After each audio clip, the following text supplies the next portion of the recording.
Gloire à Dieu, nous en sommes à la 3e séance de notre séminaire intitulé « L'environnement chrétien ». Et on avait dit le premier jour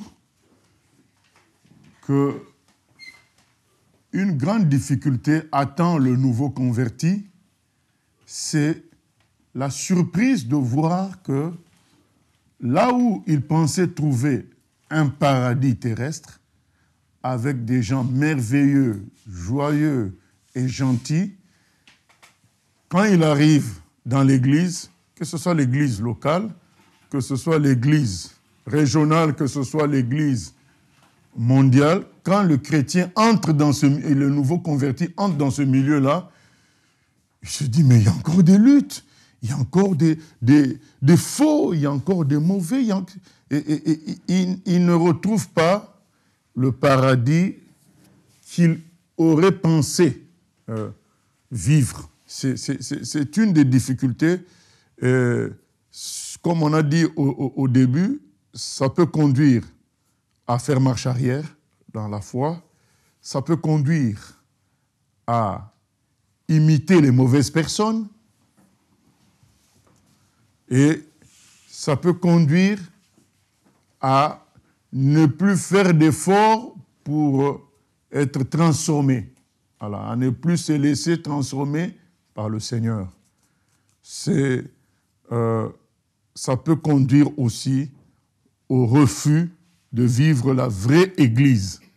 Cette Église qui est une famille qui réunit les enfants de Dieu. Parce qu'on se rend compte qu'il y a des profiteurs, il y a les parasites, il y a tout ça dans l'environnement chrétien.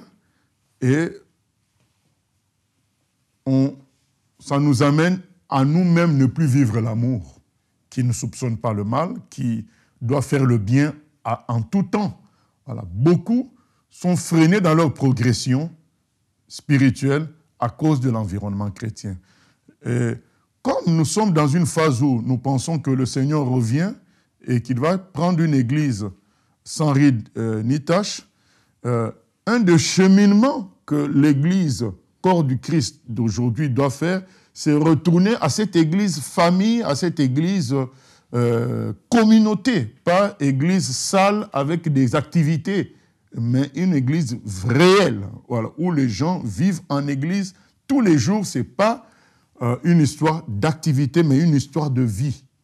Parce que c'était ça l'église des Actes des Apôtres, où les gens étaient tellement dans une unité familiale qu'il n'y avait plus de pauvres.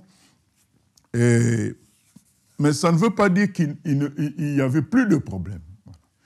Mais ces problèmes s'amoncelant, ça a fait que petit à petit, l'Église n'a plus vécu, l'Église famille des Actes des Apôtres, et du coup, ce n'est pas l'Église selon Dieu. Parce que Dieu, dans Psaume 133, il dit qu'il est doux et agréable pour des frères de demeurer ensemble. C'est là qu'il envoie la bénédiction, c'est dans cet ensemble-là.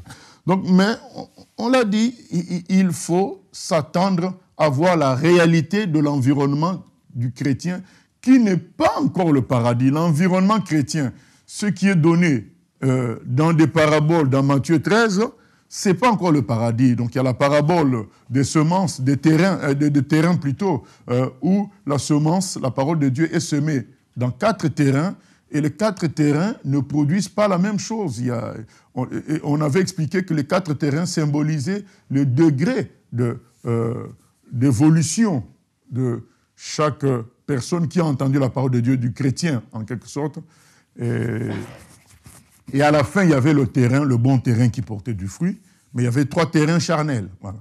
Et on a parlé de la parabole de l'ivraie qui montrait que dans l'environnement chrétien, dans l'église locale, dans l'église universelle, il y a le blé, c'est-à-dire les vrais enfants de Dieu, et l'ivraie qui sont les fils du malin. Et on avait dit que la parabole de l'ivraie, c'est quand même, ça s'élève à la hauteur de Dieu. C'est un mystère que Dieu seul peut détricoter. Nous, on le sait, mais on doit éviter d'entrer trop loin dans ce mystère-là du blé de l'ivraie, parce qu'on peut se tromper, on peut croire que certains sont de l'ivraie alors qu'ils n'en sont pas, c'est juste qu'ils sont à un stade d'évolution qui n'est pas encore bon. Voilà, donc on doit être très prudent, mais c'est juste pour prévenir qu'il ne faut pas être surpris de voir vraiment des gens méchants, des gens avec de mauvaises intentions, des gens qui viennent pour détruire. Il ne faut pas être surpris parce que ça fait partie de l'environnement chrétien. C'est le Seigneur qui nous présente ça dans la parabole du royaume, de l'ivraie et du blé. On a pris la parabole du filet. Hein, l'Église était comme un filet. On a prêché, on a fait le travail. Et dans Matthieu 13, on nous dit que dans le filet, quand le filet est jeté à la mer, quand on ressort le filet, il n'y a pas que du bon poisson, il y a aussi plein d'autres choses. Il y a des crabes, il y a des calamars, il y a des chaussures parfois. Et il nous est dit qu'au rivage, on fait le tri. Voilà. Quand on amène le filet au rivage, on fait le tri. Donc, on ne doit pas s'étonner que dans ce filet-là que constitue l'Église, il y ait autre chose que le bon poisson recherché. Voilà, ça fait, Dieu veut qu'on comprenne que c'est comme ça, il ne faut pas qu'on se fasse des films. Le paradis, c'est au ciel, ce n'est pas sur terre. Donc du coup, on doit être moins surpris et continuer quand même à travailler malgré tout, puisque c'est ainsi que même notre Seigneur a travaillé avec un apôtre qui était faux, dont lui-même dit qu'il était un démon. Voilà. Et nous avions parlé aussi de 2 Timothée, 2, 19 à 20, à 21, qui nous dit que l'Église était comme une maison où il y avait des vases d'honneur et des vases d'usage vil. Il faut qu'on s'y attende que c'est comme ça, il y aura des gens qui n'auront pas de bonnes intentions ou qui n'auront pas le bon comportement dans l'environnement chrétien et que le but de Dieu, ça peut être aussi que ces gens-là contribuent à perfectionner ceux qui sont vraiment de Dieu en les éprouvant. Voilà. Leur mauvais comportement, leurs attaques, ça peut faire grandir ceux qui cherchent véritablement Dieu. Vous savez, quand on est dans le sport, les entraînements, ce n'est pas la même chose que les matchs, quoi. Le match, ça fait plus grandir que les entraînements parce qu'on est face à un vrai adversaire qui nous pousse à aller au-delà de nos forces, alors que l'entraînement, il n'y a pas de punition à l'entraînement, il n'y a pas de grosses sanctions, il n'y a pas de spectateurs, il n'y a pas un enjeu très fort. Voilà.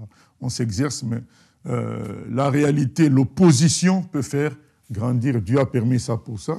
Mais il y a plusieurs raisons. Dieu permet ça aussi parce qu'il y a des gens qui doivent changer. Il y a des gens qui sont à un stade de terrain qui peuvent encore changer. Voilà. Et nous, on doit supporter qu'il y ait tout ça dans cet environnement et continuer malgré tout à évoluer parce qu'on a dit que, oui, attention quand même, dans cet environnement, il y a Dieu.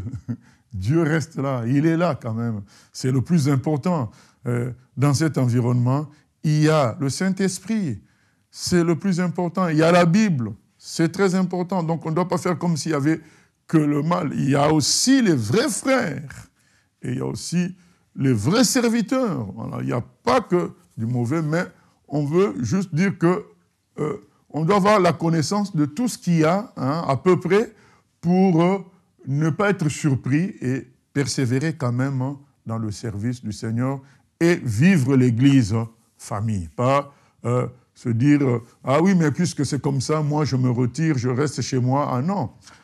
Dans nos familles, il y a des gens qui ne sont pas non plus corrects, mais on reste quand même famille et on se retrouve. Voilà, c'est cela. Et puis, se souvenir que même à côté santé, il nous est conseillé de ne pas vivre dans un milieu aseptisé, puisque on ne stimule pas notre immunité. Donc, il faut quand même qu'on soit confronté à certaines bactéries, certains virus. Ça stimule notre immunité, ça nous rend fort. Voilà, tout ça, ce sont des choses qui peuvent nous aider à comprendre pourquoi Dieu permet qu'il y ait tout ça dans l'environnement chrétien. Mais les textes sont là. La situation est celle-là. On ne peut pas changer ça. Le changement total, ça sera au paradis. Et en deuxième séance, nous avions présenté le fait qu'il y avait, dans l'environnement chrétien, de serviteurs, des faux serviteurs infiltrés. Il faut s'y attendre. Et des responsables charnels. Voilà. Et dans les faux serviteurs, donc on avait dit, il y a des infiltrés, mais il y a aussi des livrés. Et un infiltré n'est pas toujours délivré, parce que livré, c'est quelque chose que Dieu seul maîtrise.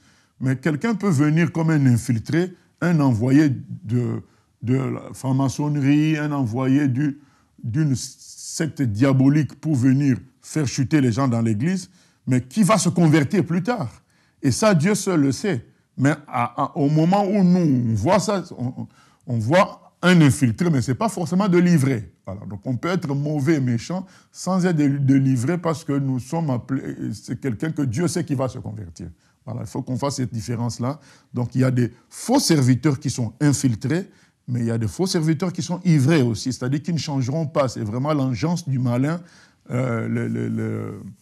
les fils du diable, mais il y a aussi des infiltrés qui changeront. Voilà. Ça, ce sont des réalités qu'on retrouve dans l'Église du Seigneur. Et on avait donné l'exemple simple de Judas, dont Jésus lui-même dit que c'était un démon. Voilà, pour dire que c'était un fils du diable. C'est ça la réalité. Quand on voit aussi le cas de Caïn, bon, ce n'est pas encore l'Église, mais Caïn aussi, dans les lettres de Jean, il dit que c'était un fils du malin, quelque part. Et nous avions dit aussi qu'il y avait des responsables charnels, voilà, qui suivent leurs propres objectifs, qui travaillent pour des intérêts personnels, qui travaillent pour faire carrière, pour se faire connaître. On en avait parlé aussi. Et d'autres qui avaient perdu carrément la foi. Donc des responsables, mais ils n'ont plus la foi. Quand vous leur présentez des versets bibliques, ils vous font relativiser ça. Ils disent, ah oui, mais c'était dans le contexte de Paul, tout ça. Mais non, c'est faux. La parole de Dieu, elle est pour les vivants. Elle n'est pas pour les morts, elle est pour les vivants. Et elle est actuelle encore pour nous aujourd'hui. Donc quand quelqu'un commence à dire, mais oui, mais nous sommes en France. Mais oui, mais que ça ne change pas que la Bible soit pratiquée. Voilà, même si nous sommes en France. Voilà, donc il y a des responsables qui ont perdu la foi. Qui ont perdu la foi. Et c'est des réalités qu'on va rencontrer dans l'Église. C'est pourquoi nous devons nous dire que le modèle premier qu'on a à suivre, c'est Jésus lui-même. Et le document premier qu'on doit suivre, c'est la Bible, c'est la parole de Dieu. En tant que chrétien, ça doit être ça. Et on avait dit aussi qu'il ne fallait pas s'attendre qu'il en soit autrement, puisque beaucoup de chrétiens, étant faux, ils allaient choisir les serviteurs légers, les serviteurs charnels, ou se faire piéger par les infidélités, parce que la majorité des gens cherchent ce qui plaît à la chair. Jésus lui-même a expérimenté ça dans Jean 2, 23, 25. Il est dit que beaucoup de gens avaient cru, mais lui-même connaissait le cœur. Jean 2, 23 à 25. C'est des réalités comme ça, où avec Simon le magicien qui il s'était fait même baptiser, mais en réalité, voilà, il était charnel, il cherchait à acheter le don du Seigneur. Les gens vont se constituer des faux docteurs, comme c'est dit dans 2 Timothée 4. Il ne faut pas qu'on soit surpris par cela. Il faut au contraire qu'on se dise, on nous a prédit, on nous a prévenu, que la majorité choisira la perdition. C'est une réalité. Et la vérité, ça sera un chemin étroit. Cherchons la vérité, allons dans la vérité, ne nous laissons pas perturber par le fait que la majorité choisit la légèreté. Et nous en sommes à la 3e séance, où nous allons parler maintenant des chrétiens tout court, pas forcément de responsables, des chrétiens. Et déjà, dans les 2 premières séances, on avait dit que ce qui sauvait quand même, ce qui aidait, c'était premièrement la nouvelle naissance. Quand quelqu'un est né de nouveau, même quand il va se faire polluer un temps, parce qu'il est né de nouveau, il finira par revenir à la vérité. D'où l'importance de prêcher la vérité totale qui fait naître les gens de nouveau. Parce que quand quelqu'un est né de nouveau, même si pendant un temps dans son parcours il est pollué, le jour où il rencontre à nouveau la vérité, il est touché pour venir. Il a la semence de Dieu. Il va reconnaître ce qu'il a en lui. Voilà. Et donc beaucoup de gens, n'étant pas nés de nouveau, ils finissent par choisir les serviteurs légers et faux. Nous devons privilégier la nouvelle naissance pour être sûrs que les gens chercheront la vraie parole, chercheront Christ lui-même, parce qu'ils l'ont en eux, ils vont le chercher à l'extérieur d'eux. Voilà. Aujourd'hui, nous parlons des chrétiens et nous n'allons pas être exhaustifs, comme on dit, c'est-à-dire qu'on ne va pas tout citer sur les chrétiens, parce que c'est long, surtout qu'on a peu de temps. Vous savez ce qu'on fait là, on l'a fait en 2015 en 8 séances. Bon, là, on ne fait que 3 séances et du coup, on est obligé de raccourcir beaucoup de choses. Et nous allons lire un passage dans 1 Corinthiens 2, 14 à 1 Corinthiens 3, 6. 1 Corinthiens 2, 14 à 1 Corinthiens 3, 6.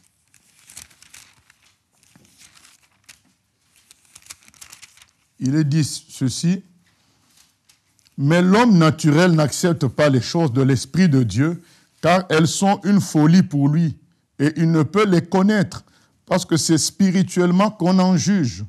L'homme spirituel, au contraire, juge de tout, et il n'est lui-même jugé par personne. Donc là, on nous parle de l'homme naturel, qui est le païen, l'homme sans Dieu, il ne comprend rien. Voilà. L'homme spirituel, au contraire, juge de tout, il n'est lui-même jugé par personne. Donc l'homme spirituel est attaché à Dieu, donc il voit clair. Et maintenant, on passe au premier verset du chapitre 3. « Pour moi, frères, ce n'est pas comme à des hommes spirituels que j'ai pu vous parler, mais comme à des hommes charnels, comme à des enfants en Christ. Je vous ai donné du lait, non de la nourriture solide, car vous ne pouviez pas la supporter et vous ne le pouvez pas même à présent parce que vous êtes encore charnels. » Donc le frère Paul le dit clairement, la majorité des Corinthiens étaient charnels. En effet, puisqu'il y a parmi vous de la jalousie et des disputes, n'êtes-vous pas charnels et ne marchez-vous pas selon l'homme? Quand l'un dit « moi je suis de Paul » et un autre « moi d'Apollos », n'êtes-vous pas des hommes? Qu'est-ce donc qu'Apollos et qu'est-ce que Paul? Des serviteurs par le moyen desquels vous avez cru, selon que le Seigneur l'a donné à chacun. J'ai planté, Apollos a arrosé, mais Dieu a fait croître. Voilà, donc on s'arrête là, en sorte que la gloire revient à Dieu seul. Paul dit clairement que dans l'église de Corinthe, il y avait beaucoup de charnels. C'est une réalité, et qu'il y avait peu d'hommes spirituels. Ce n'est pas dit exactement comme ça, mais quand on lit, on peut entendre cela, qu'il y avait beaucoup de charnels. Et comment on le savait? Les jalousies, les disputes. Voilà, c'est des chrétiens dont on a parlé le premier jour. C'est des gens immatures, voilà. C'est des gens immatures. Et ils sont encore dans des comportements comme des enfants en Christ. Quelqu'un de mature en Christ, il aime son prochain comme lui-même. Du coup, les histoires comme la jalousie, les disputes, tu ne les retrouves pas dans ça. Ils savent répondre avec sagesse et dans la paix, dans un esprit de construction. Voilà. C'est la réalité. Il y a des chrétiens charnels qui sont immatures, qui sont encore comme des enfants en Christ. Et il y a un passage très, très, très beau. Hein, c'est tout un livre. Hein, 3 Jean, parce que ça nous aide à tout rassembler dans un seul écrit, pour que ce ne soit pas difficile après à étudier plus tard. Dans 3 Jean, nous voyons ce que peut être le contenu d'une église. Voilà. Dans 3 Jean,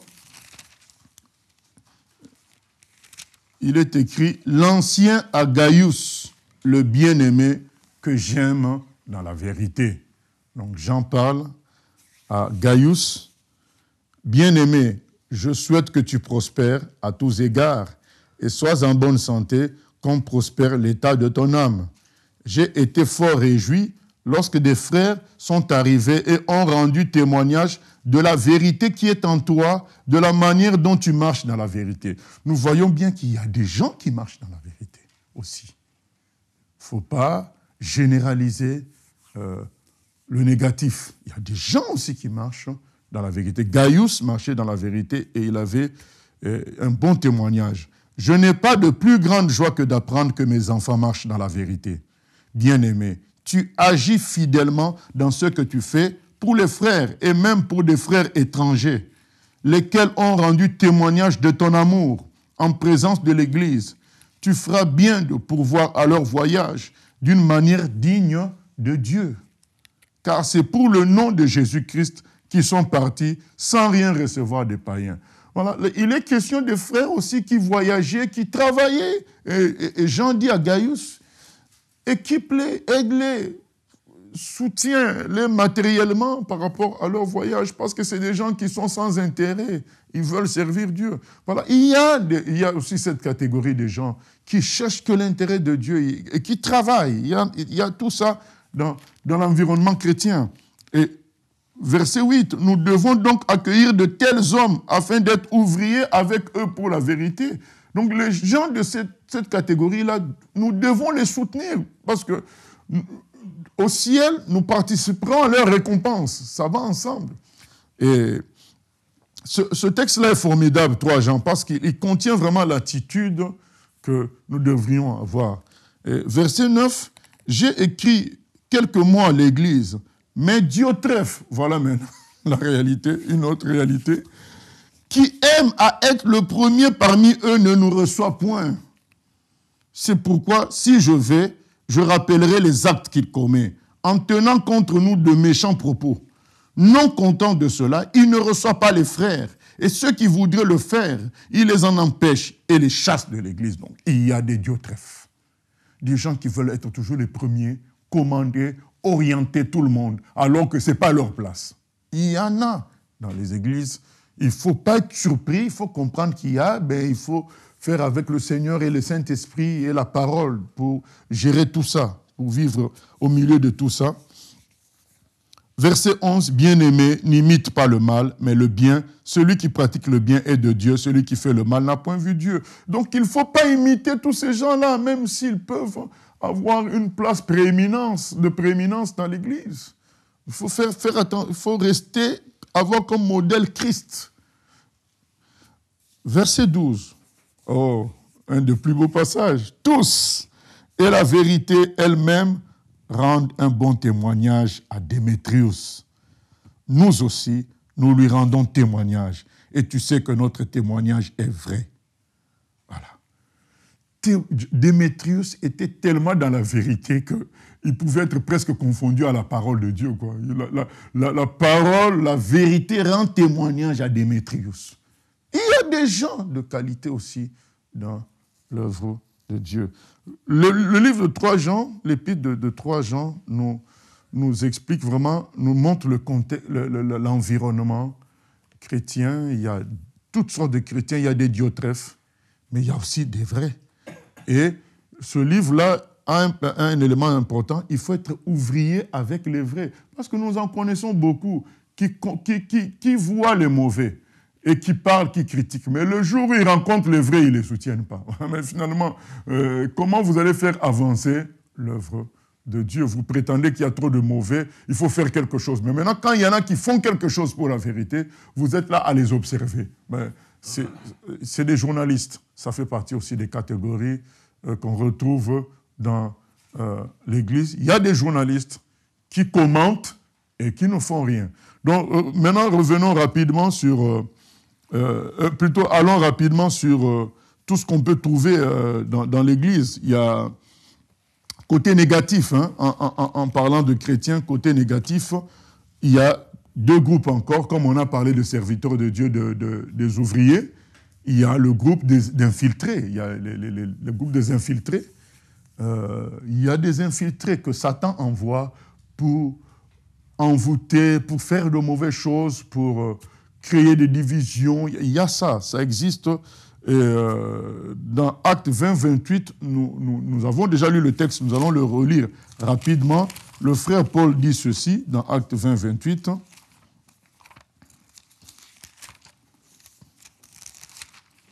Il dit ceci, il dit prenez donc garde à vous-même et à tout le troupeau sur lequel le Saint-Esprit vous a établi évêque pour paître l'Église de Dieu qu'il s'est acquise par son propre sang.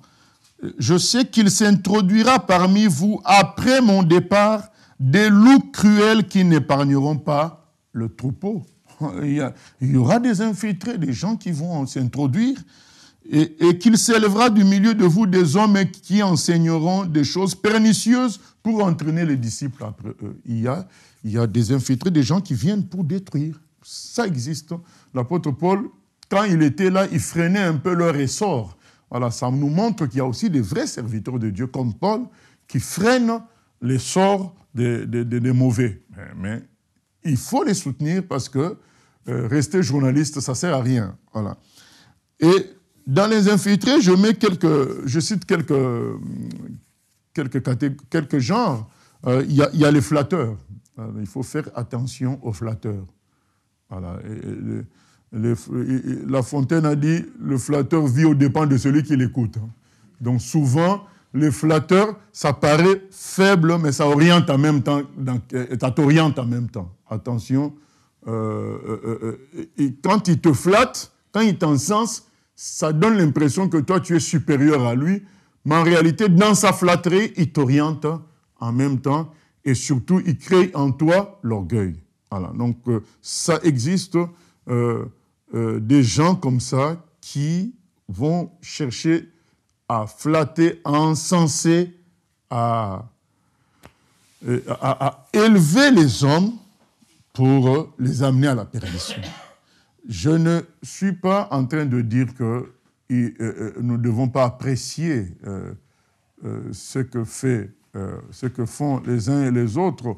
On a vu Jean dire qu'il rendait témoignage favorable à Démétrius. Voilà, c'est pas de cela. On parle de la flatterie. On va dire que des gens qui vont sans cesse te rappeler que tu es grand, tu es beau, tu es fort, tu fais... Voilà, et au fait, qui te pousse à l'orgueil. Il faut faire très attention.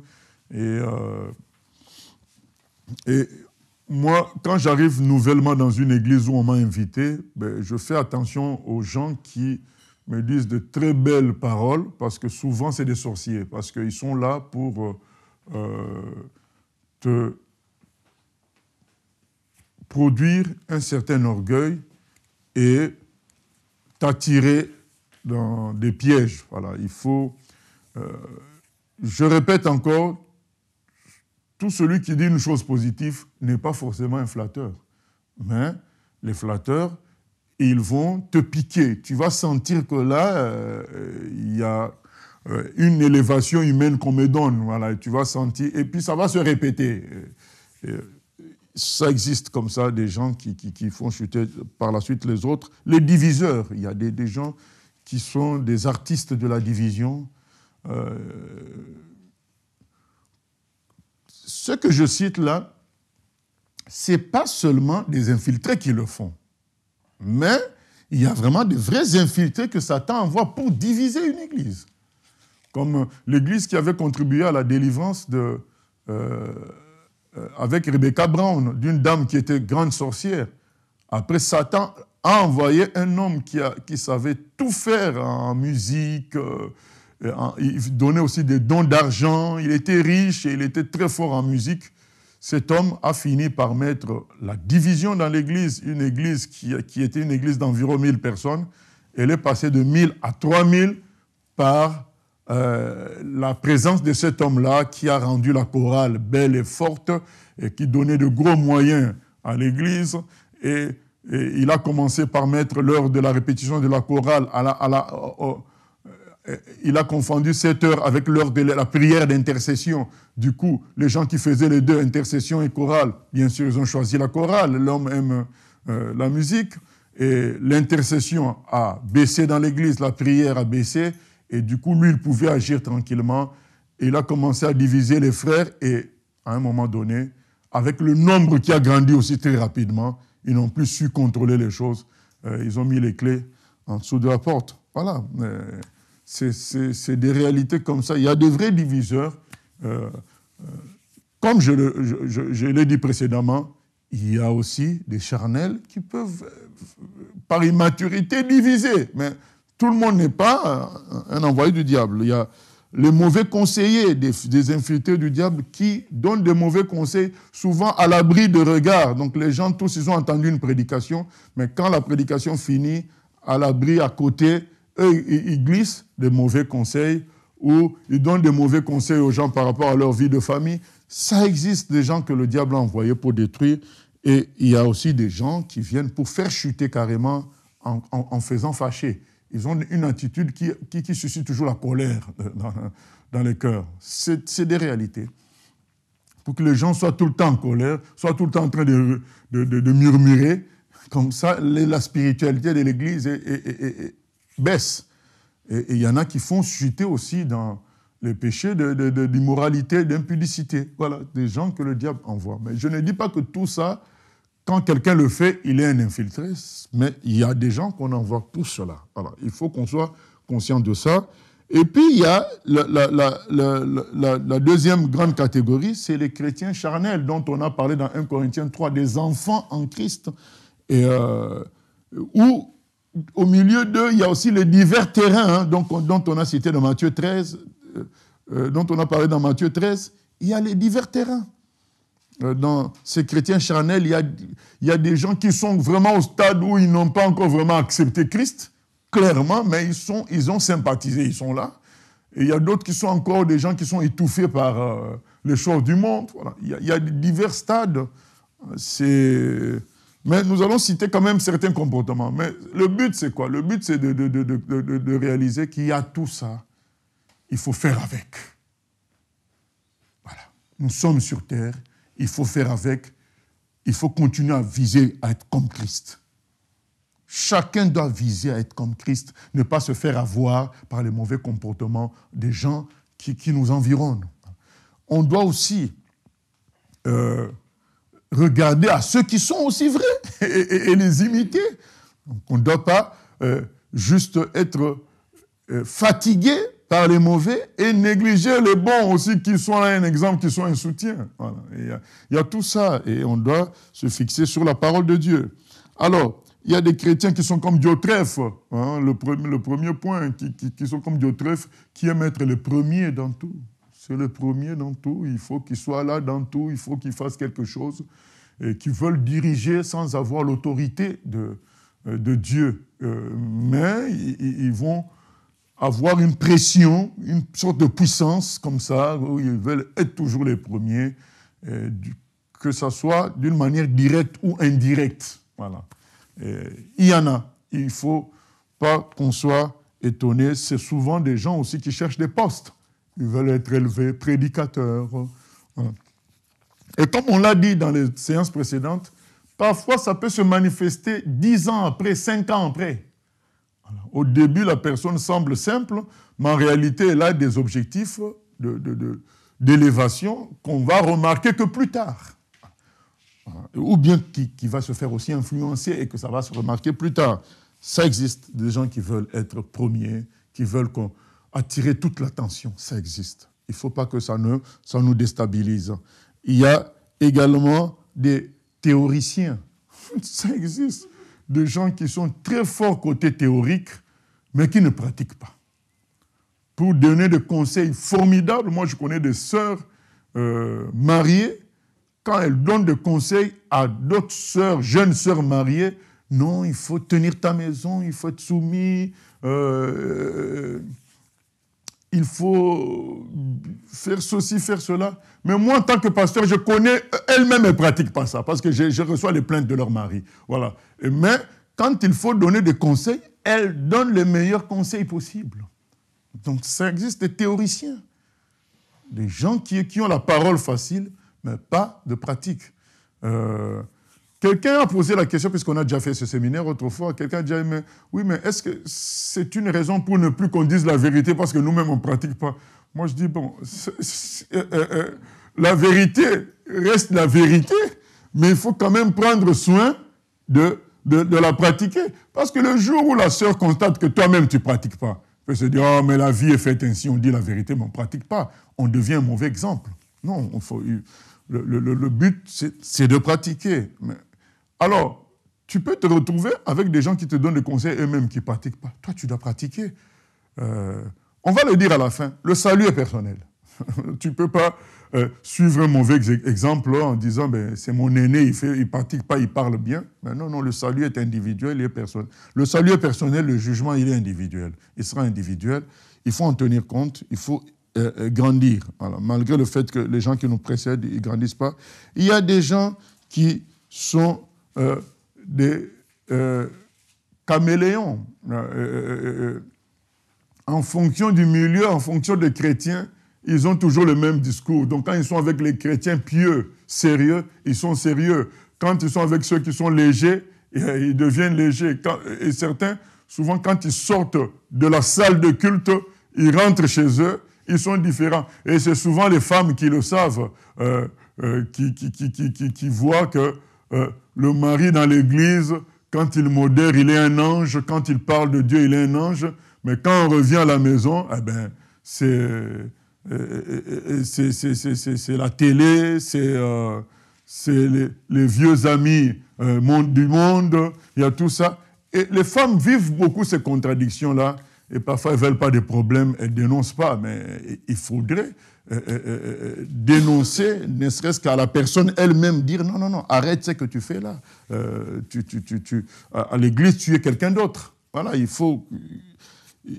Mais tout ça ne doit pas nous freiner, nous, à aller toujours plus près de Christ. Voilà, c'est ça le but de l'enseignement. C'est pour dire que c'est notre environnement, c'est comme ça, nous travaillons à ce que ça change, sans que nous-mêmes, on chute. Voilà. Il y a des légalistes dans le milieu chrétien, des gens qui cherchent le péché partout, l'erreur partout, chez les autres.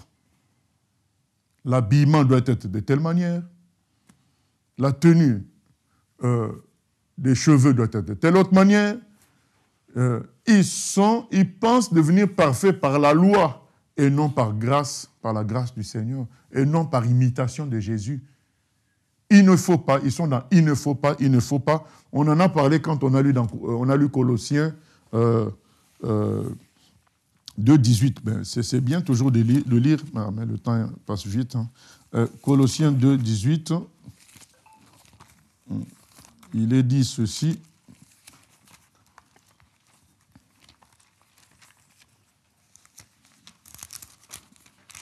Alors,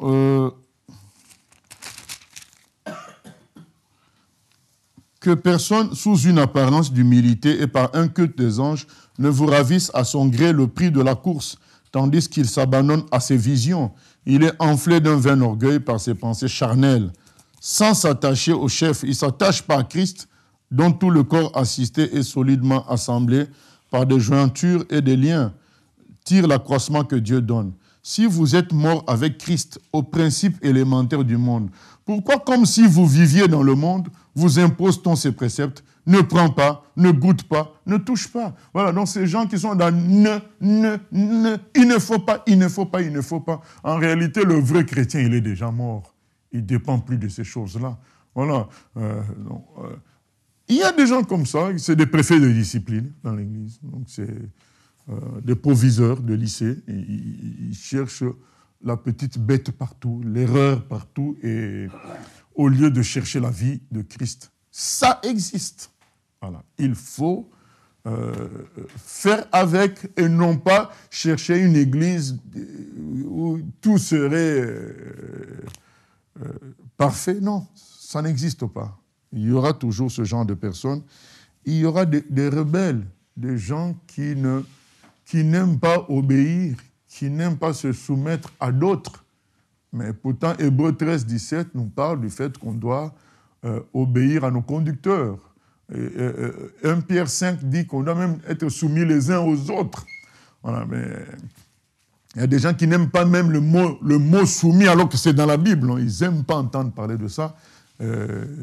Ils disent qu'ils sont libres d'esprit jusqu'au jour où eux-mêmes ils vont devenir responsables.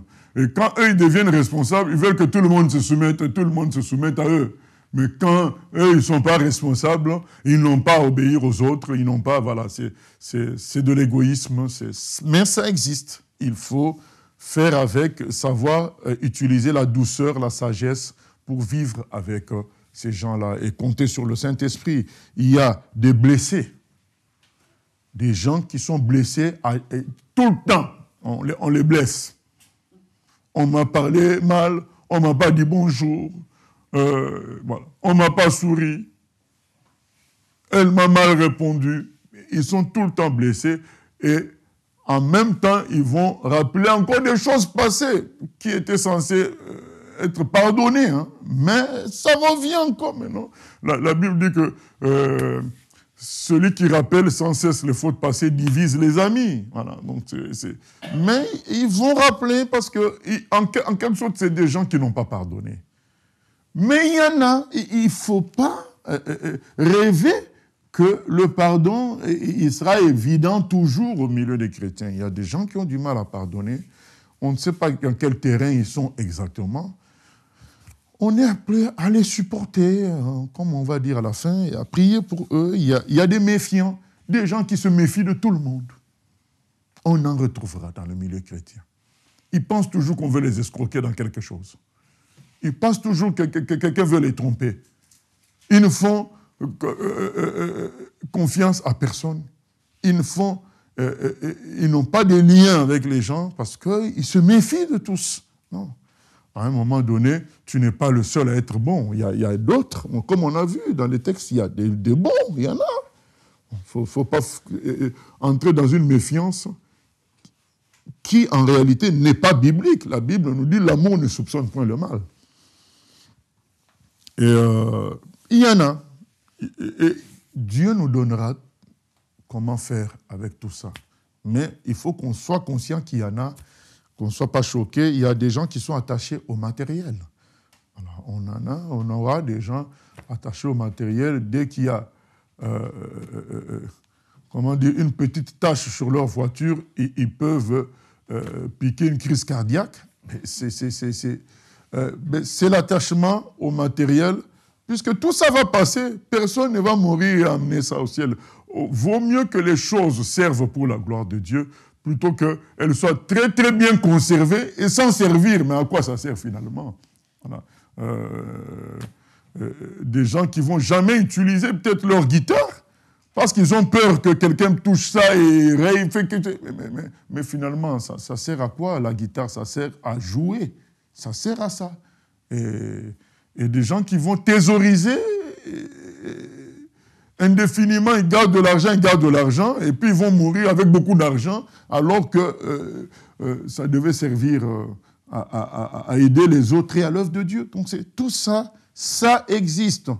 Voilà. Et quand on sait que ça existe, eh bien, on est moins surpris et on sait faire avec, on sait dépendre de Dieu et ne pas... Parce que certains, quand ils voient ça, mais un tel est attaché, on va chercher à lui soutirer l'argent par manipulation, en fait.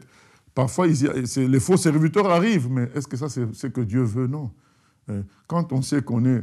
L'apôtre Paul, quand il était chez les Corinthiens, il savait qu'il faisait trop de problèmes par rapport au soutien financier en tant qu'apôtre. Il a travaillé. Et il recevait les dons de l'église des Thessaloniciens et des Philippiens.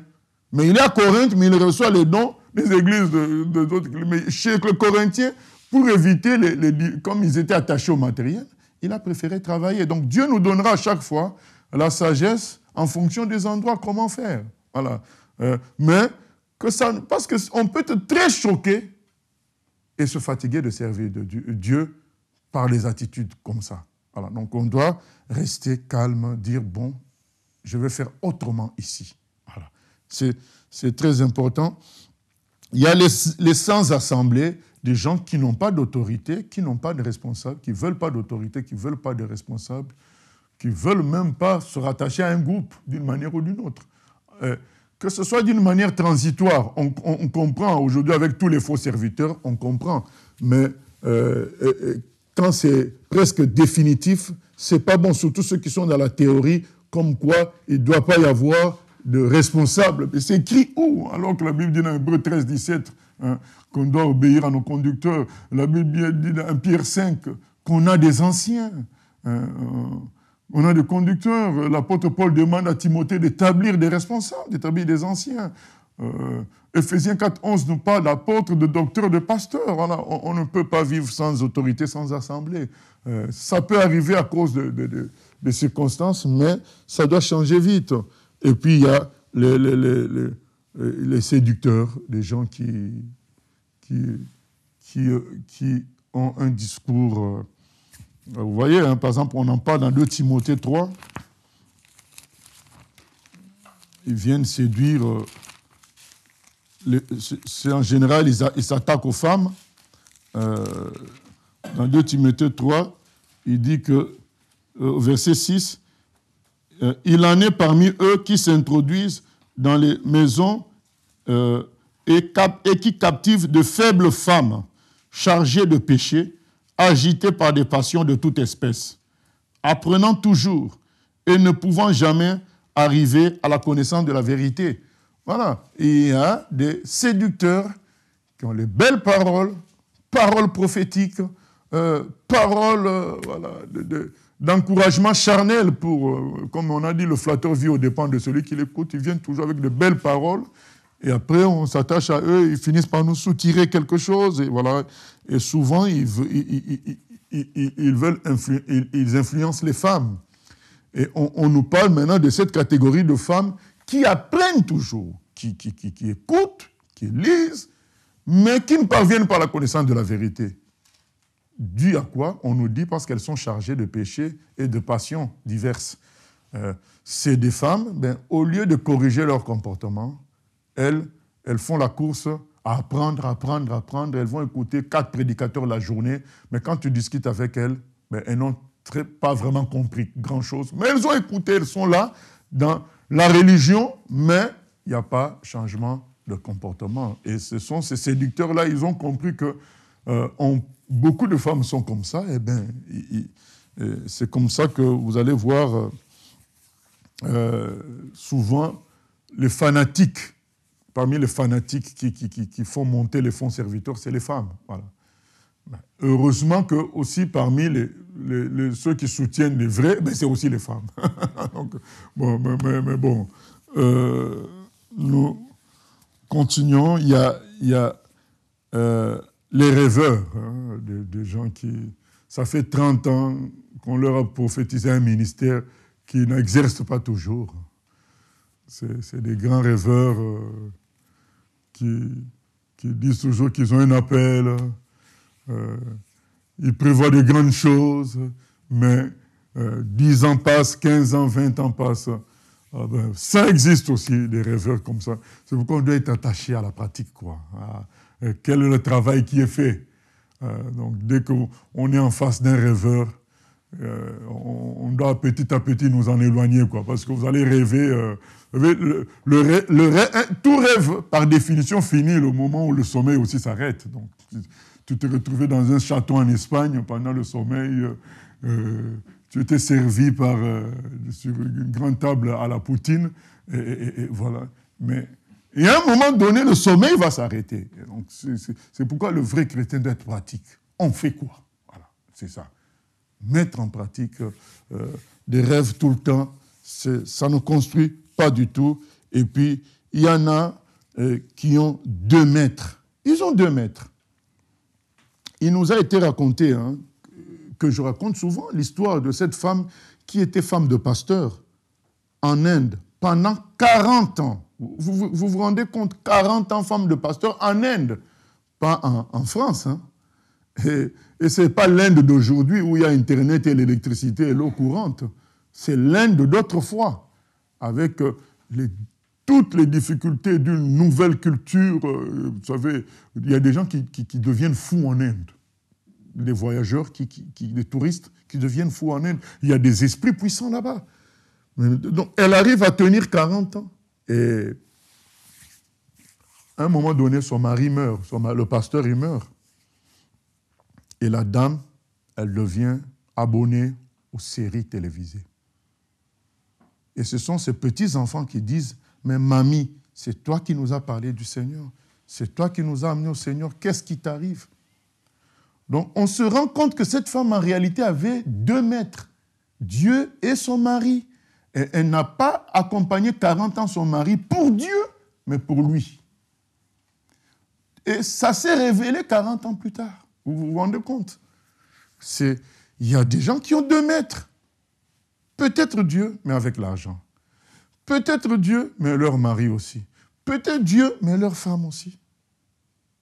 Mais ça va se remarquer un jour ou l'autre. Et quand vous remarquez ça, ben que Dieu nous donne la sagesse d'aider à la correction de tout ça, mais pas d'être dépité et de critiquer. Non, voilà. Mais il y a tout ça, il y a tout ça. On pourrait citer beaucoup de choses, mais voilà, on passe aussi aux vrais. Il y a les vrais également. Il y a des vrais, comme on a cité dans 3 Jean, hein, on a cité Démétrius, on a cité Gaius, qui aidait les frères, qui hébergeait les frères, qui les aidait. Dans la Bible, on peut citer Philémon. Philémon, il y a toute une lettre qui est consacrée à Philémon. Philémon, pareil, il aidait, il avait mis sa maison à contribution pour l'œuvre de Dieu. Et Paul en parle positivement. On va peut-être essayer de lire l'épître à Philémon. Philémon, il n'y a qu'un seul chapitre, comme 3 Jean, ce n'est pas compliqué.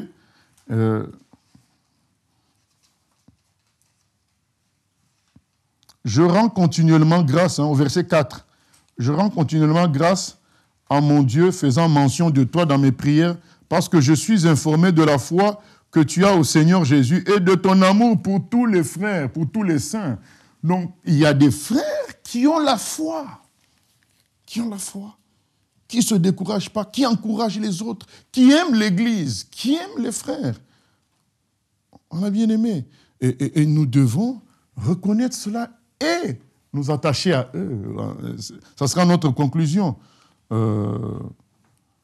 il dit, je lui demande, il dit que ta participation à la foi soit efficace pour la cause de Christ, en faisant reconnaître en nous toute espèce de bien. J'ai en effet éprouvé beaucoup de joie et de consolation au sujet de ton amour, car par toi, frère, le cœur des saints a été tranquillisé. Amen. Il y a des humains qui font du bien, des frères qui font du bien aux autres, au point que les autres sont tranquillisés, qui luttent, qui ont compris qu'ils ont affaire à leurs frères et sœurs. J'aime mon ami, le frère André, quand il va dans le monde, quand il allait dans le monde entier, même jusqu'à aller prêcher au Hamas, il dit, je suis en train de chercher mes frères. Voilà.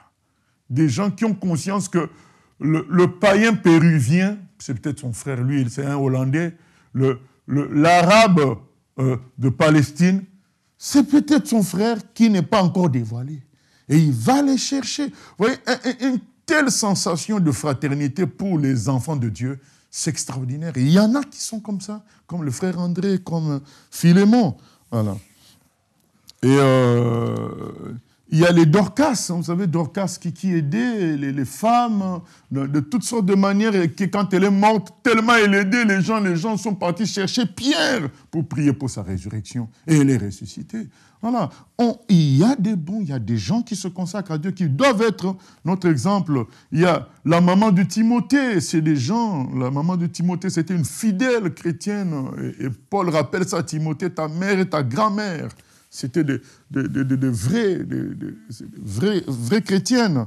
Il y a la diaconesse de Sancré, Phoébé, dans Romains 16. Voilà, tous ces gens-là sont des gens qui travaillaient sérieusement pour le Seigneur. Il y a Étienne, quand on passe maintenant aux responsables, il y a Étienne, il y a les apôtres, il y a Philippe. Tous ces gens-là sont des vrais. Et il y en a dans l'Église. Donc, en conclusion, qu'est-ce qu'on peut dire? On peut dire que l'environnement chrétien, il est ce qu'il est et Dieu nous le présente. Il n'est pas le paradis, l'environnement chrétien. Il y a des pièces d'usage vil, et il y a aussi des pièces avec un usage d'honneur. On doit accepter ce qui nous est présenté comme famille et non pas toujours se plaindre que ce n'est pas la bonne église. Non. Quand est-ce que ce n'est pas la bonne Église? C'est quand la doctrine n'est plus bonne, quand la parole n'est pas la vraie parole de Dieu. Voilà. Ce n'est pas à cause de la présence de certaines pièces défectueuses, mais c'est parce que la doctrine n'est pas bonne, la ligne qui est suivie n'est pas celle de Christ. Là, ce n'est pas une bonne Église. Voilà. Quand les responsables sont mafieux et travaillent pour eux-mêmes et non pour Christ, là, oui, d'accord, ce n'est pas une bonne Église. Mais ce n'est pas parce qu'il y a des éléments compliqués, il peut y avoir un ancien qui soit problématique, mais l'ensemble des responsables est correct parce qu'il suit l'objectif divin. Voilà, donc il y a tout ça, mais on doit regarder, est-ce que les responsables, ils suivent quelle ligne? Est-ce qu'ils cherchent à être comme Christ? C'est ça qui est important. Quelle est la doctrine qui est suivie? C'est ça qui fait une église locale être bonne ou pas. En conclusion, d'abord Job 12, 16. Job 12, 16. Qu'est-ce qui est dit de Dieu, hein? Parce que c'est Dieu qui est l'objectif de tout, le centre de tout, le chef de tout. Alors, on commence par lui. Il est dit de lui, au verset 16, « Il possède la force et la prudence. Il maîtrise celui qui s'égare ou fait égarer les autres. » Il gère. Même dans cette apparence-là d'environnement chrétien, il faut qu'on soit honnête. Il devient de plus en plus pourri. Quand je parle d'environnement mondial. Hein. L'environnement mondial, là, quand je dis qu'il devient de plus en plus pourri, c'est l'environnement mondial. Il devient de plus en plus pourri, mais on nous dit que Dieu maîtrise tout ça. Il maîtrise celui,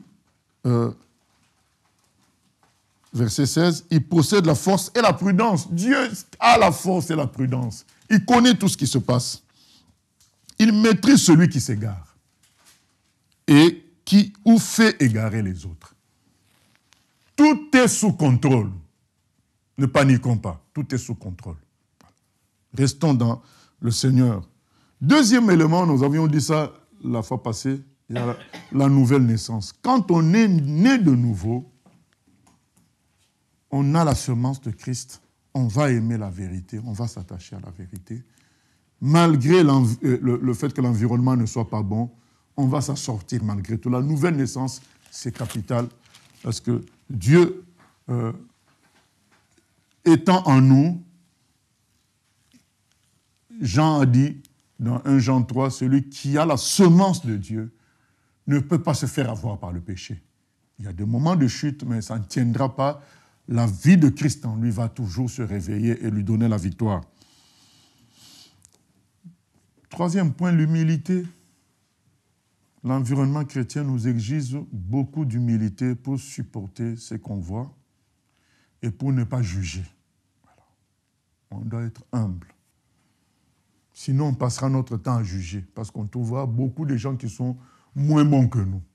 C'est très dangereux de ne pas nous-mêmes être humbles. Comme le Seigneur a dit, avant d'enlever la paille qui est dans l'œil de l'autre, il y a la poutre d'abord chez toi. Donc, sois humble, calme-toi.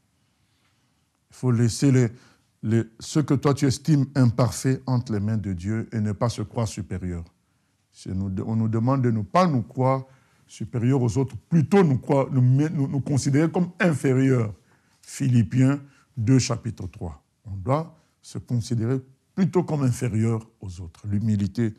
Quatrièmement, l'obéissance à la parole.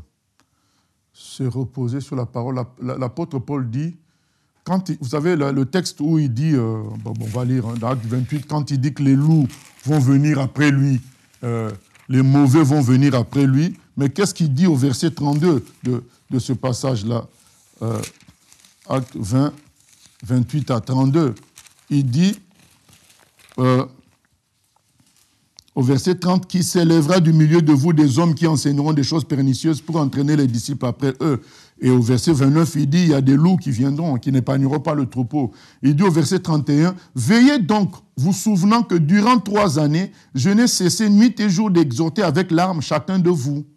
Et maintenant, je vous recommande à qui? À Dieu et à la parole de sa grâce. » La parole. nous-mêmes suivre la parole, la lire et vivre selon elle, en nous reposant sur Dieu. C'est l'obéissance. C'est facile de critiquer, mais à nous aussi d'obéir. 5e point, n'oublions pas que le salut est personnel et le jugement sera individuel. Le jugement ne sera pas comparatif. On ne te comparera pas à quelqu'un d'autre le jour du jugement. Ça sera en fonction de la parole qu'on te jugera. Et individuellement. Donc on ne doit pas se perdre sous prétexte que les autres sont mauvais. Souvenons-nous de cela. 6e, il est dit dans la parole que les forts supportent les faibles. Quand il t'arrive de voir les défauts des autres, tu avais dit que toi tu es fort, non? Eh bien, supporte-les, aide-les, amène-les à changer. Voilà. Souffre pour eux, sacrifie-toi pour leur changement. Et pour finir, ce qu'on a lu dans 3 Jean 5, 3 Jean, il faut soutenir les vrais. On va relire ça, c'est très important. Parce que c'est ce que nous constatons dans l'Église, c'est que les gens, quand ils sont face à des escrocs qui les flattent, qui les manipulent et qui les trompent, ils soutiennent à fond. Finalement, ils soutenaient pourquoi? Pour leurs propres intérêts, finalement, parce qu'ils ont été manipulés. Maintenant, quand ils arrivent face au vrai, ben, ils disent prouve-nous que tu es vrai en souffrant. Voilà, donc ils ne soutiennent plus les vrais. Au fait, ils disent ah bon, t'es vrai. Bon, ben, on va le voir par ta souffrance. Voilà, c'est malheureux. Et de ne soutenir que quand on est face à des escrocs, là on les soutient. Maintenant, quand on est face aux vrais, on se dit ah ben, s'il est vrai, ben, on va voir vraiment que sans notre soutien, il va s'en sortir. C'est malheureux. Mais il est vrai aussi que sans votre soutien, ils vont s'en sortir parce que Dieu est là. Mais vous allez perdre le bénéfice de ce que vous pourriez faire, puisqu'un jour, il y aura un tribunal pour le Christ, pour récompenser les enfants de Dieu. Et Apocalypse 14, 13 nous dit que les œuvres de saints les suivent.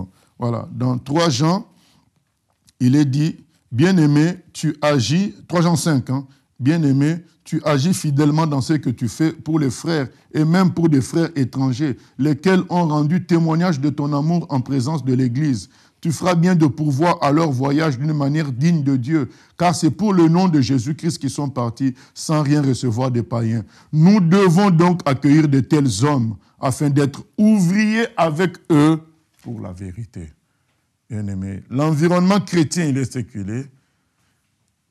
En définitive, soutenons les frères et sœurs, les ouvriers de vérité, pour nous maintenir dans la vérité et sauver ce qui est encore à sauver, au lieu de rester dans le constat, reculer, fuir, changer de doctrine. Non, il est séculé et nous sommes appelés à lutter avec ceux de la vérité pour améliorer les choses et sauver ce qui a sauvé, en comptant bien sûr sur Dieu lui-même, qui maîtrise toutes choses.